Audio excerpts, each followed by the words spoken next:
1절에서 12절까지 저희들이 한 절씩 교독하도록 하겠습니다. 주보에 나와 있는 말씀으로 한 절씩 교독하겠습니다. 제가 먼저 읽겠습니다. 여호와의 괴는 기란 여호와림에 오랫동안 머물러 있었습니다. 머무른 기간은 20년이었습니다. 이스라엘 백성은 다시 여호와를 따르기 시작했습니다. 오늘 이스라엘 온 이스라엘에 말했습니다. 만약 여러분이 진심으로 여호와께 돌아오면 여러분 가운데 있는 당신들과 아스타로 우상을 없애버려야 하고 여러분은 온전히 여호와께 자신을 바치고 여호와만을 섬겨야 하고 그러면 여호와께서 여러분을 블레셋 사람에게서 구해주실 것이고 사무엘은 어린 양을 가져다가 여호와께 통째로 태워드리는 제물인 번제물로 바쳤습니다. 사무엘은 이스라엘을 위하여 여호와께 부르짖었습니다. 여호와께서는 사무엘의 기도를 왜 중간에 좀 저기 저 주보에 너무 많아서 중간에 자르고 여기에 PPT에 다 넣어.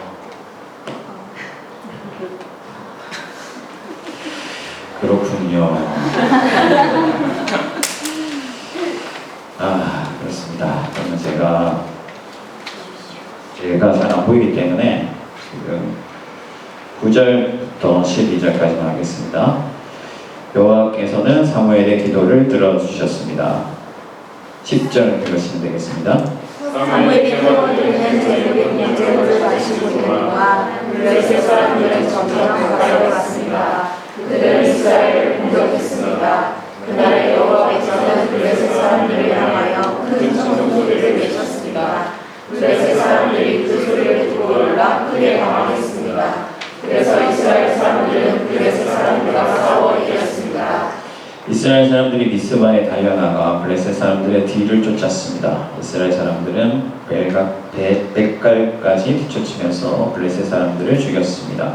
이 일이 있은 후에 사무엘은 돌을 하나 가져다가 미스바와 샘 사이에 세우고 그 돌을 에베네셀이라고 불렀습니다. 사무엘은 여호와께서 우리를 이곳까지 도와주셨다 하고 말했습니다. 네. 뭐 이제 조금 몇 가지 변경을 하다 보니까 시행착오들이 있고 한데 저희가 깊은 교회가 더 좋은 게 뭐냐면은 이런 조금 약간의 실수가 있어도 서로 그저 웃고 또 반영하고 격려하고 안 그런 교회도 많아요. 머리 박고 막 그렇지만 저희는 그렇지 않다는 거. 오늘 저희 교회가 이제 설립 10주년인데 특별히 뭐 행사는 없지만 창세기 강의를 계속 이어가기보다는 그래도 한 10주년에 좀 부합하는 의미 있는 설교를 하면 좋겠다 그런 생각이 들었어요. 그래서 오늘 본문을 정했는데 물론 저는 뭐 여러분들과 10년을 함께 하지 못했습니다. 그렇지만 여러분과 제가 한 공동체를 이루고 있기 때문에 함께 기뻐하는 마음으로 또 앞으로의 10년을 기대하면서 설교를 준비했습니다. 그러면 왜 하필 이 본문을 정했느냐? 우리가 마지막에 읽었던 12절에 등장하는 에벤에셀 때문이에요. 하나님은 에벤에셀의 하나님이신데 여기까지 우리를 도우신 하나님이시다. 우리 깊은 교회가 10주년 되기까지 도우신 하나님이시다. 그런데 이 단어가 의미하는 바가 또 한 가지가 있습니다. 그게 뭐냐면은 앞으로도 도우실 것이다. 지금까지 도우신 것 같이 여호와께서 앞으로도 우리를 도우실 것이다 하는 의미가 이 단어에 담겨져 있습니다. 그래서 이 본문을 정했습니다. 하나님께서 우리 교회를 지금까지 인도하신 것처럼 앞으로도 인도해 주실 것이다 하는 그런 믿음으로 이 본문을 결정했습니다. 그래서 오늘 제가 여러분들에게 목표하는 바는 크게 두 가지입니다. 먼저는 뭐냐면은 여러분들이 하나님이 에베네셀의 하나님이시라는 사실을 굳게 믿게 되는 거예요. 이것이 아주 중요한 저희 설교의 목표입니다. 또 하나는 뭐냐면은 그렇다면 하나님께서 에베네셀의 하나님으로 우리에게 임하시기 위하여서 우리가 어떻게 해야 할 것인가 그것을 깨닫고 하나님 앞에 에베네셀의 하나님을 초청하면서 나아가는 것이 오늘 저희 설교의 두 번째 목표입니다.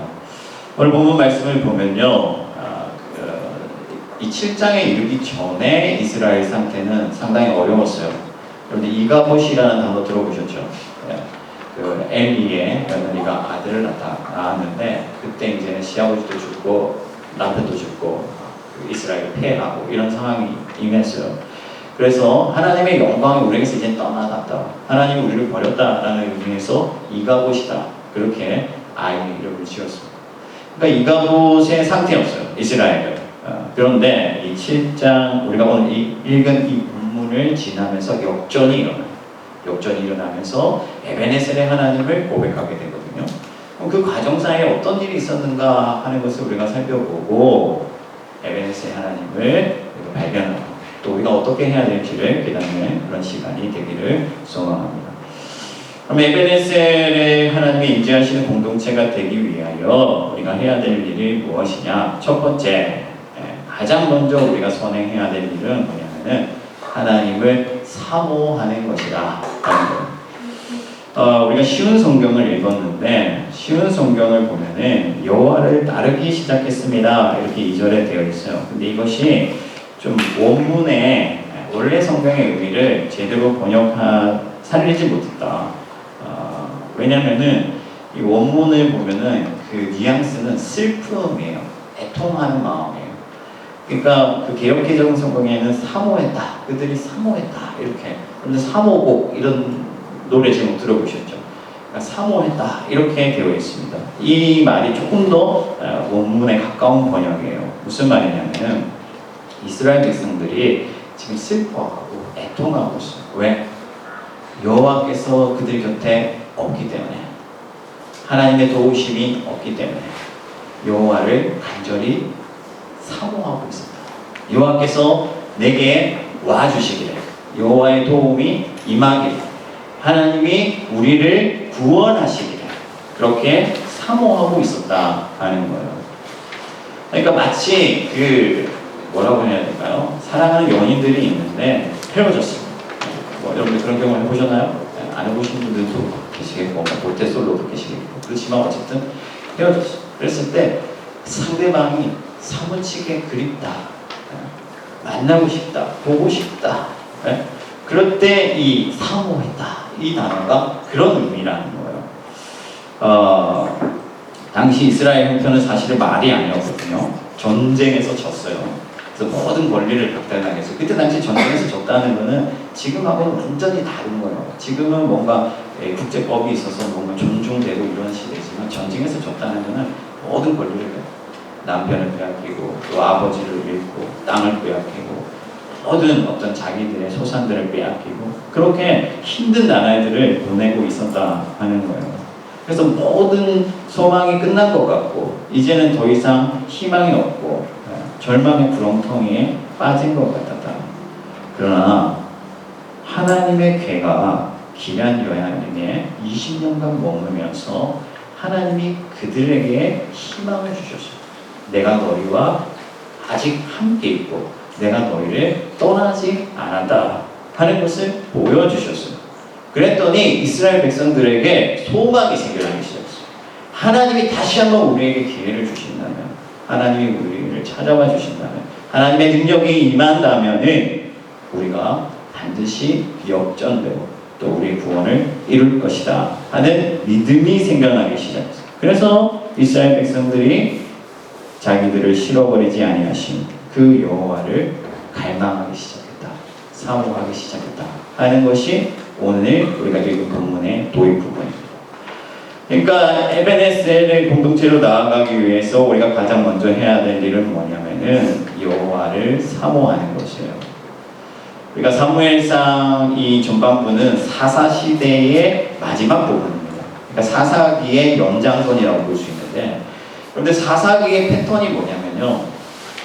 이스라엘 백성들이 죄악을 저질러요. 교만해요. 그럼 어떻게 됩니까? 하나님이 그들을 버리시죠. 그들에게 은혜를 거두세요. 그러면 대적이 일어나요. 그럼 징벌을 받습니다. 고난당합니다. 그럼 어떻게 합니까? 부르짖어요. 하나님 저희를 살려주십시오. 그러면 하나님께서 사사를 일으키죠.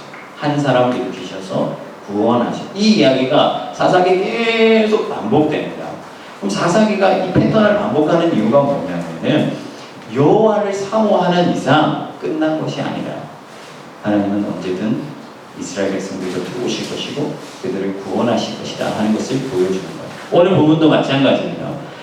그 이스라엘 백성들이 비록 그 역경과 고난 가운데 징벌을 당하고 있었지만 여호와를 사모하였더니 여호와께서 다시 일하시기 시작했다. 물론 이 이스라엘이 당하고 있는 고통 자체는 자신들의 교만으로 인한 거예요. 자기들이 잘못을 했죠. 그러나 하나님은 그들을 떠나지지 않겠다는 것을 스스로 증명하셨습니다. 원래는 이스라엘 백성들이 교만하여서 블레셋과 전쟁할 때 언약궤를 하나님의 허락 없이 들고 나왔다가 그것을 빼앗겨요. 그죠? 그래서 블레셋 땅으로 하나님의 언약궤, 임재의 상징인 궤가 가게 되는데 그 땅에 있는 동안 계속 저주가 임하는 거예요. 그래서 이 블레셋 사람들이 이 언약궤 때문에 우리에게 이런 일이 일어나는지를 시험해보자 하고 암소 2마리, 그러니까 새끼 송아지의 젖을 먹이는 암소 2마리에게 이 수레를 메고 언약궤를 실어 보냈어요. 그랬더니 이 송아지가 있으니까 당연히 암소가 거기 떠나서는 안 되는데 곧장 이스라엘을 향해서 가나안 땅을 향해서 가는 무엇을 의미하느냐? 여호와 하나님께서는 이스라엘 곁으로 오길 원하신다. 그들과 함께 있고 싶어 하신다. 여러분들의 인생이 아무리 척박하고 여러분들이 심지어 하나님 앞에서 죄를 짓고 있는 그 순간이라 할지라도 하나님은 여러분들 곁으로 오기를 원하신다. 그래서 궤가 20년 동안 그 땅에 머무니까 이스라엘 백성들이 하나님의 마음을 느끼기 시작한 거예요. 만약 우리가 여호와를 사모한다면은 여호와는 결코 우리를 떠나시지 아니하시고 버리시지 아니하실 것이다. 우리가 이러한 믿음으로 하나님을 사모하며 나아가야 될 줄 믿습니다. 여러분, 이스라엘에게는 언약궤가 주어졌지만 우리에게는 더욱 분명한 증표가 주어졌습니다. 그것이 뭐냐면은 바로 우리 주 예수 그리스도예요. 하나님이 세상을 이와 같이 사랑하사, 이처럼 사랑하사 독생자를 주셨다. 하나님이 여러분들을 사랑하시는 증표를 주시는데 바로 그 아들 예수 그리스도를 십자가에 못 박아서 내가 너희를 이토록 사랑한다 하는 것을 증표로 보여주셨다 하는 거예요. 여러분, 암소가 젖먹는 어린 송아지를 두고 떠나는 것은 비극입니다. 비극이에요.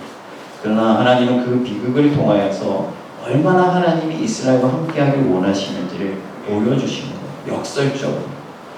예수 그리스도를 십자가에 못 박아 하나님께서는 얼마나 여러분들을 사랑하시는지를 보여주셨다.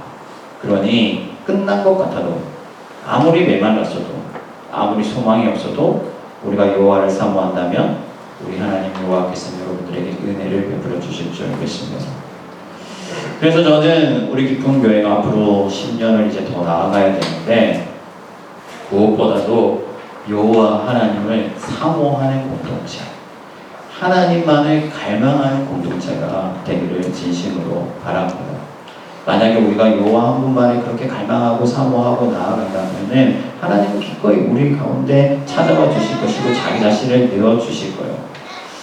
그리스도인들은 주 예수 그리스도께서 최종적으로 재림하시는 마지막 그 순간까지 그리스도를 그리워하고 사모하며 살아가는 숙명을 지닌 자들이다 하는 거예요. 예수님께서는 다시 오시겠다고 말씀하셨어요. 그 기간 동안 우리에게는 박해가 있고 고난이 있고 때때로 시험이 있고 어려움이 있습니다. 그러나 우리는 그리스도를 사모하며 살아간다. 다시 오실 주님, 매 순간 우리 가운데 임재하실 그 주님을 사모하면서 살아간다 하는 거예요. 여러분, 우리 기쁜 교회 가운데 혹시라도 하나님의 영광이 더 이상 없는 것 같은, 하나님의 도우심이 임하시지 않는 것 같은 그런 순간들이 찾아온다고 할지라도 우리가 여호와 사모하기를 그치지 아니한다면 하나님께서는 반드시 우리 가운데 은혜를 주실 거예요. 지금 한국교회 상황이 사실 너무나 어렵습니다. 여러분들 잘 아시겠지만 지금 한국교회 상황이 어떻습니까? 이단들이 득세하고 지도자들은 지금 탐욕에 젖었고 대형 교회들을 아들에게 물려주는 일 때문에 지금 온통 난리고 다음 세대들은 교회를 막 떠나가는데 지금 뭐 급격히 좀 10년 동안 40% 이상이 학생들이 교회를 떠나갔습니다. 이런 어떤 한국 교회의 부정적인 영향이 모습과 이 땅에까지 미치게 될 거예요. 우리도 한국 교회와 동떨어져 있지 않습니다. 그러나 여러분, 그런 어려운 상황 가운데서도 우리가 여호와 사모하기를 그치지 아니한다면, 하나님을 갈망한다면, 하나님의 은혜를 간절히 찾는다면, 그분의 인재를 기다린다면 하나님께서는 우리 기쁜 교회 가운데 반드시 은혜를 주실 줄 믿습니다. 제가 어릴 때 집안 사정상 그 고모 댁에 맡겨져서 자랐거든요. 그때 당시에 이제 어리니까 부모님 생각이 많이 나는 거죠. 엄마도 보고 싶고, 그러니까 밤에 잘 때 엄마 보고 싶어서 막 울면서 잠들고 그런 적도 많았어요. 간절히 사모하는, 만나고 싶고 보고 싶고 힘드니까. 우리의 어려움, 우리의 아픔, 우리의 상처, 우리의 장애, 모든 것들을 하나님을 향한 그리움으로, 사모함으로 우리가 승화시킬 수만 있다면 하나님께서는 반드시 여러분들에게 손을 내밀어 주실 줄 믿습니다. 두 번째, 에베네셀을 위하여 우리가 어떤 공동체로 나아가냐면은 하나님께 진정성을 나타내는 공동체가 되어야 된다. 하나님께 진정성을 보여야 된다. 사무엘이 이스라엘이 여호와를 사모한다는 것을 확인했어요. 그런데 에베네셀로 나아가기까지는 한 가지 단계를 더 지나야 된다. 그게 뭐냐면 진정성, 진심이라고 오늘 말씀에서 번역했는데, 사무엘이 말하죠. 너희가 하나님께로 정말 진정으로 진심으로 돌아가길 원하느냐? 그렇다면 너희 가운데 우상을 제거하고 오직 유일하신 하나님만을 섬겨라. 그렇게 말해요. 번제를 드렸다. 온통 태워줘. 우리는 모든 것을 태우는, 그러니까 이것은 전적인 어떤 헌신, 전적인 사랑을 말하는 거거든요. 하나님은 유일하신 하나님이시고 참된 하나님이시기 때문에 우리가 하나님께로 돌아가려고 한다면은 우리 안에 있는, 우리 마음에 있는 모든 우상들, 헛된 것들을 제거하고 하나님만을 섬기며 나가야 된다. 여러분, 발상의 전환이 필요합니다. 우리가 교회로 나왔다고 해서 하나님께 나아가는 게 아니에요. 하나님은 어디든 계세요. 심지어 우리 마음 가운데 찾아오시는 분이십니다. 그러니까 우리가 하나님께 나아간다는 것은 무엇을 의미하냐면요, 어디 내가 교회를 간다, 미스바에 간다, 예루살렘에 간다, 그게 아니라 우리의 마음이 진정으로 하나님을 향해 준비되면 언제든 하나님이 우리 가운데 찾아오신다. 그러니까 하나님께로 나아간다는 말의 실제적인 의미는 우리 안의 우상들을 제거하고 하나님께 진정성을 나타내는 것이다. 그래서 사무엘이 너희 가운데 이방 신들과 아스다롯을 제거하라. 그렇게 명령합니다. 그렇다면 우리에게 있는 바알과 아스다롯이 무엇이냐? 바로 허황된 탐심과 정욕과 죄의 찌꺼기들이다. 우리 안에 욕망이 있고 우리 안에 정욕이 있어서 세상의 헛된 것들을 탐하고 우리를 저지르고 그 세상에서 경쟁하면서 세상 높은 곳으로 나아가기 위해서 하나님을 저버리면서 주일에 한 번 하나님을 사랑한다 고백한다고 해서 하나님께서 우리에게 오시는 것이 아니라 하는 거예요. 하나님께 나아가길 원하는 자들은 헛된 우상, 하나님보다 더 사랑하는 것, 그 모든 것들을 벗어버리고 진정으로 하나님께 나아가야 합니다. 야곱을 하나님께서 베델로 부르셨어요. 그때 야곱이 가장 먼저 행한 일이 뭐였냐면은 자기 식구들에게 우상을 제거하라. 우상을 제거. 그리고 이스라엘 회중을 하나님께서 성막으로 부르실 때 항상 너희 중에 우상을 제거하고 정결하고 거룩하게 나아가라. 그렇게 말씀하셨어요. 왜 그렇습니까? 그것이 바로 유일하신 하나님께 합당하기 때문이다.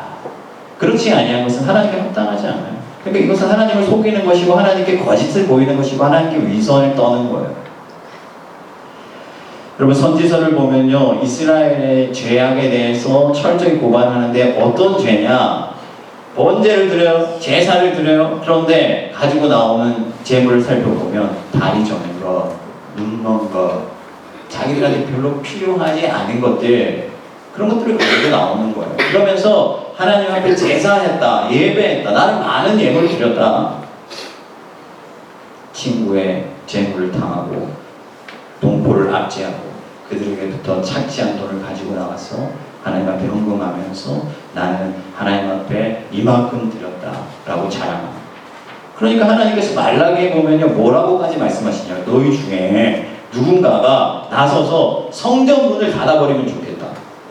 왜? 너희가 가지고 나오는 그 재물들이 악취가 진동하기 때문에.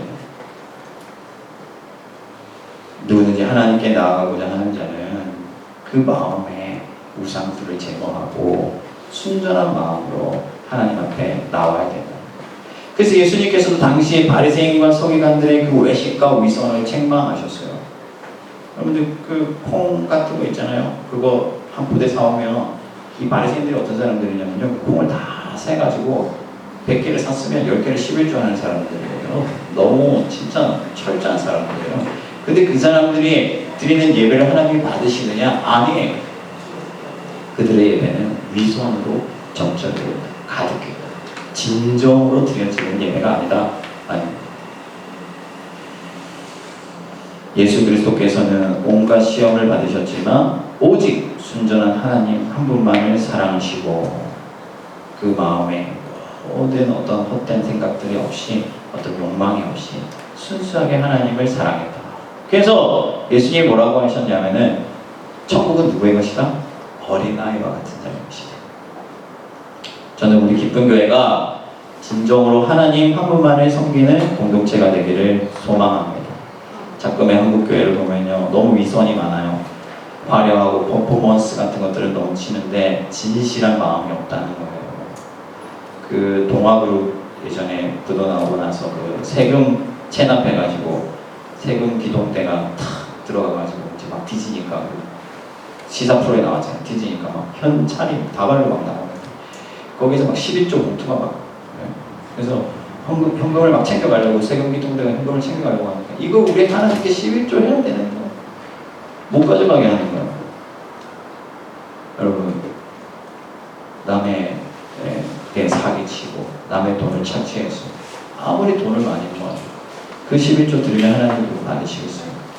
마음에는 탐심이 가득하고 탐욕이 가득합니다. 하나님은 속지 않으시는 분이시다.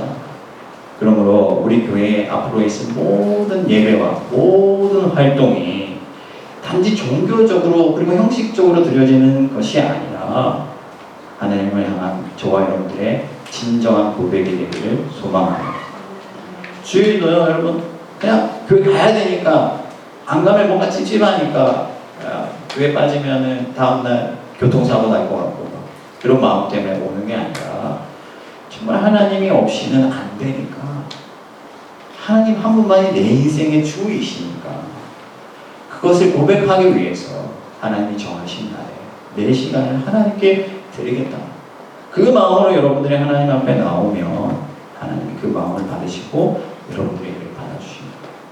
헌금도 마찬가지예요. 여러분들이 얼마의 헌금을 받는지 간에 두렛돈들이 가구의 헌금을 받으시잖아요.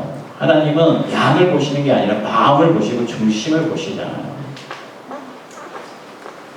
뭔가 헌금을 해서 더 많은 복을 받아야지 그런 기복적인 헌금이 아니라 하나님이 내 인생의 주이시고 이 모든 것이 하나님께로부터 왔으며 하나님이 나를 먹이시고 입히시는데 아버지라는 그 고백으로 여러분들이 헌금할 때 하나님께서 그것을 받으시고 기뻐하시며 여러분들에게 은혜를 베풀어 주실 줄 믿습니다.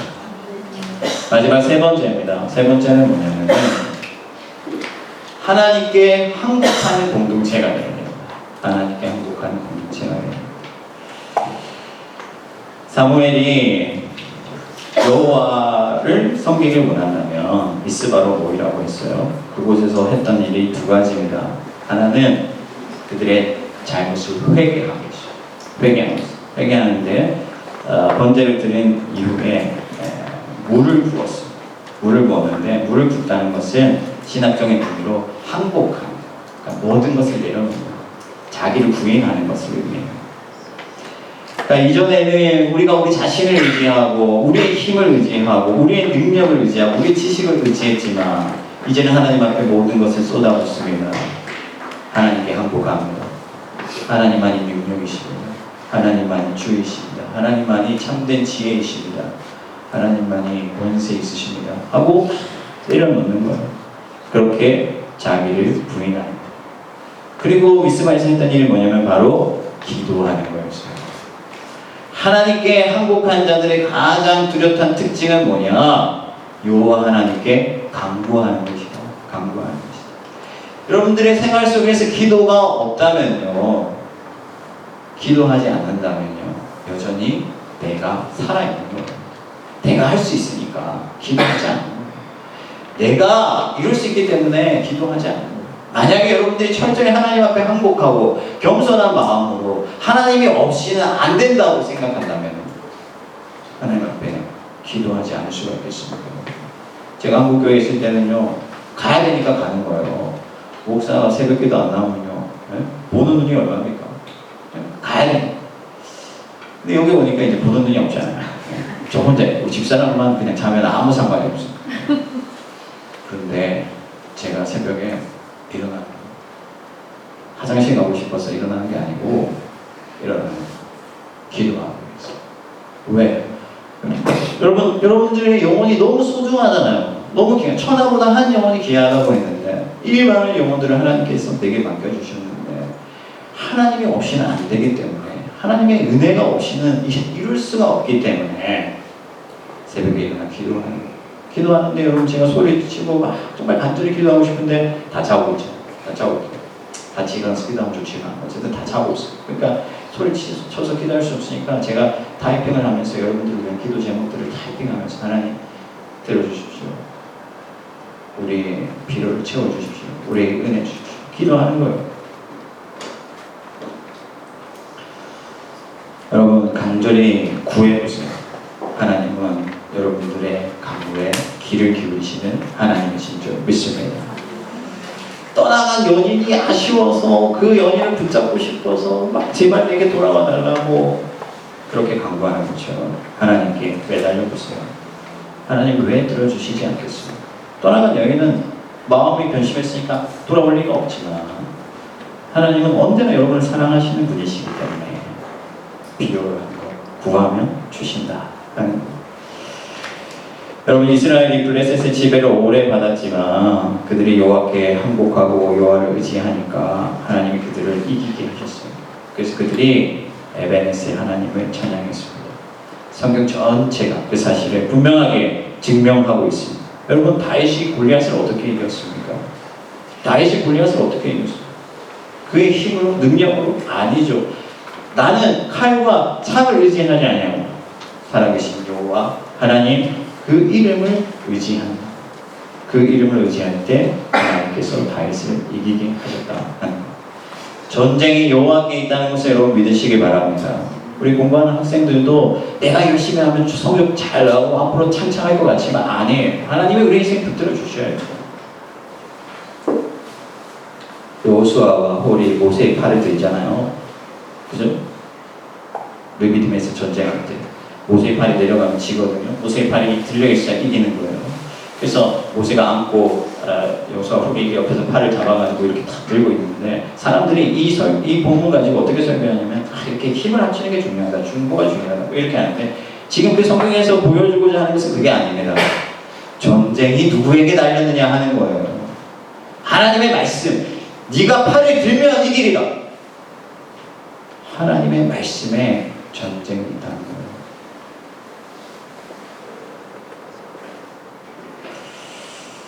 예수님께서 마지막으로 남기신 말이 무엇입니까? 내 영혼을 아버지께 의탁합니다. 주 예수 그리스도도 자기를 하나님께 의탁했습니다. 하물며 우리가 무슨 힘이 있어서 우리 인생을 우리 힘으로 헤쳐나갈 수 있겠습니까? 나는 우리 기쁜 교회 공동체가 하나님께 항복하는 교회가 되기를 소망합니다. 우리의 힘으로는 할 수 없어요. 전쟁이 여호와께 있습니다. 우리가 싸워야 할 대상은 블레셋이 아닙니다.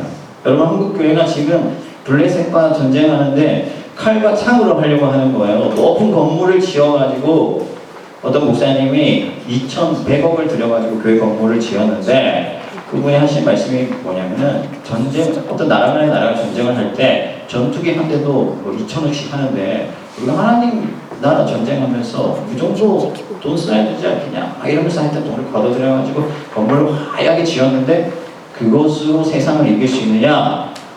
결코 이길 수 없습니다. 세상 그보다 더 크고 화려한 건물들을 수만 개 가지고 있어요.